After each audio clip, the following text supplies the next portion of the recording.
ముఖ్యంగా రోడ్ల మీద టూ వీలర్స్ వేసుకుని వెళ్తున్నప్పుడు మనకి పాటించాల్సిన కొన్ని నియమాలు ఉన్నాయి.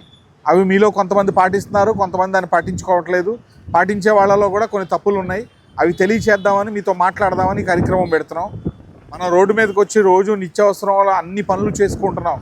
వ్యాపారం అయితే, ఉద్యోగం అయితే అన్ని అవసరాలు ఇచ్చే రోడ్డు మీదకి టూ వీలర్లతో వస్తున్నాం. వచ్చేటప్పుడు అన్నిటికన్నా ఫార్మోస్ట్, అన్నిటికంటే ముఖ్యమైనది హెల్మెట్ పెట్టుకొని రావటం. అర్థమైందా? ఎందుకంటే రోడ్ ఇంజురీ అనేది తలకి జరిగితే దానికి ఎటువంటి ట్రీట్మెంట్ ఉండదు. చేతికి కాలుకైనా కనీసం చిన్న ఇంజురీ జరిగితే సర్జరీలు చేయడానికి ఛాన్స్ ఉంది, కానీ హెడ్ ఇంజురీ జరిగితే ఎలాంటి సర్జరీ చేయడానికి లేదు. హెడ్ ఇంజురీ జరిగితే ప్రాణం పోయే అవకాశాలు చాలా ఎక్కువ. హెడ్ ఇంజురీ జరిగితే శరీరంలో అవయవాలు ప్యారలైజ్ అయిపోతాయి, లేదా వెన్నుపూస ప్యారలైజ్ అయిపోయి మనం బెడ్కే పరిమితం అయిపోతాం. హెడ్ ఇంజురీ కాంప్లికేషన్స్ చాలా ఎక్కువ. కాబట్టి మనల్ని మనం కాపాడుకోవాలంటే ఖచ్చితంగా హెల్మెట్ పెట్టుకోవాలి.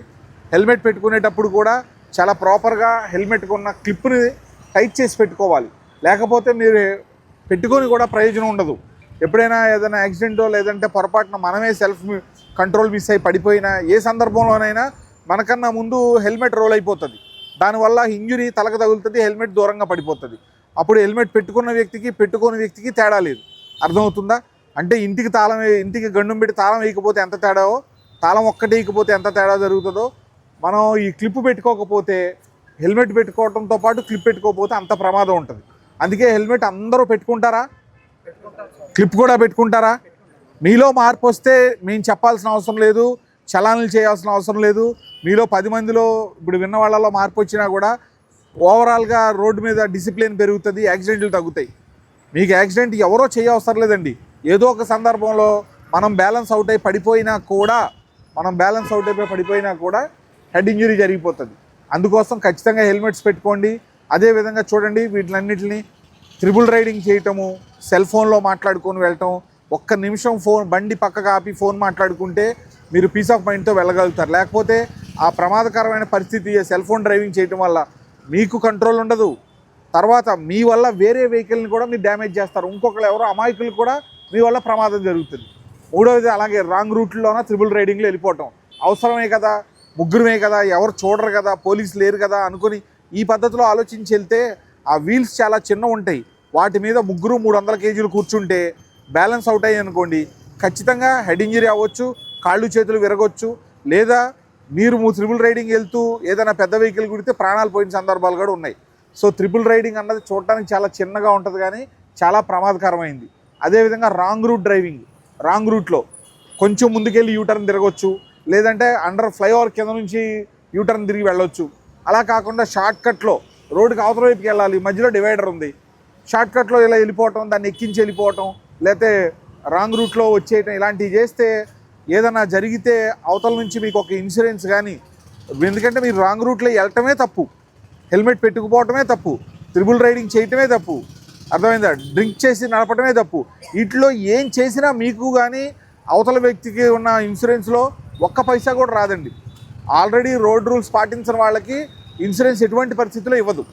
మనం అనుకుంటాం నా వెహికల్కి ఇన్సూరెన్స్ ఉంది, నన్ను గుద్దిన కారు కూడా ఇన్సూరెన్స్ ఉంది కాబట్టి నాకు అన్నీ వచ్చేస్తాయని. మీరు ఆ టైంకి హెల్మెట్ పెట్టుకోలేదని, డ్రంకన్ స్టేజ్లో ఉన్నారని ఎంక్వైరీలో తేలినా, లేదా మీరు రాంగ్ రూట్లో వస్తున్నారని కెమెరాల్లో కనిపించినా మీకు వచ్చే ఇన్సూరెన్స్ రాదు. మీరే తప్పు చేశారు కాబట్టి ఇన్సూరెన్స్కి క్లెయిమ్ ఇవ్వరు. అర్థమవుతుందా? సో దయచేసి ఆర్థికంగా నష్టపోతారు, శారీరకంగా నష్టపోతారు. మీరు పనిచేసి కుటుంబాలకి మీ బాధ్యతలు చేయాల్సిన వయసులో ఉన్నారు. అర్థమవుతుందా? మీ వెనకతల కుటుంబం ఉంది. ఇది మర్చిపోయి కేవలం 5-10 నిమిషాలు ట్రాఫిక్ వాళ్ళకి తనపెట్టకుండా చాలు హెల్మెట్ కొంతమంది కాళ్ళ దగ్గర పెట్టుకుంటారు. ఇలా పెట్టుకోవటం వల్ల మీకు అది తాత్కాలికమైన రిలీఫ్ ఏమో, కానీ యాక్సిడెంట్స్ జరిగి సంవత్సరం మొత్తం మీద మాకు అన్ని ఏరియాలో జరుగుతున్న యాక్సిడెంట్లు తెలుస్తూ ఉంటాయి కదా. రోడ్ సేఫ్టీ అన్నది ఎవరో వచ్చి ఏదో చేస్తే కాదండి, మనం ఇంట్లోంచి బయలుదేరేటప్పుడే, రోడ్డు మీద ప్రయాణం చేసేటప్పుడే సేఫ్టీ అన్నది మనమే ఎన్ష్యూర్ చేయాలి. హెల్మెట్ పెట్టుకోవాలి, క్లిప్ పెట్టుకోవాలి. డ్రింక్ చేసినప్పుడు అయితే దయచేసి నడపొద్దు. ఏదైనా ఆటో తీసుకోండి, లేదా ఓలా బుక్ చేసుకొని వెళ్ళండి. లేదంటే మీ ఫ్రెండ్సో ఫ్యామిలీ మెంబర్సో వాళ్ళు డ్రైవ్ చేస్తే మీరు కూర్చోండి. అంతేగాని డ్రింక్ చేయటము, డ్రైవ్ చేయటము రెండు ఒకేసారి చేస్తే చాలా సివియర్ ఎఫెక్ట్స్ ఉంటాయి. మీతో పాటు అమాయకులైన ఇంకొక ఫ్యామిలీని నాశనం అవుతారు అన్నమాట. అర్థమవుతుందని నేను చెప్పింది? బయటకు వచ్చామంటే హెల్మెట్ పెట్టుకోవాలి, లాక్ చేసుకోవాలి. కష్టమైన నష్టమైన మీ కుటుంబానికి మీరు అవసరం అనుకుంటే, మీ కుటుంబం బాధ్యత మీకు ఉంది, మీ కుటుంబం రోడ్డును పడకుండా ఉండాలనుకుంటే మాత్రం ఖచ్చితంగా అందరూ హెల్మెట్ పెట్టుకోవాలి. అర్థమవుతుందా?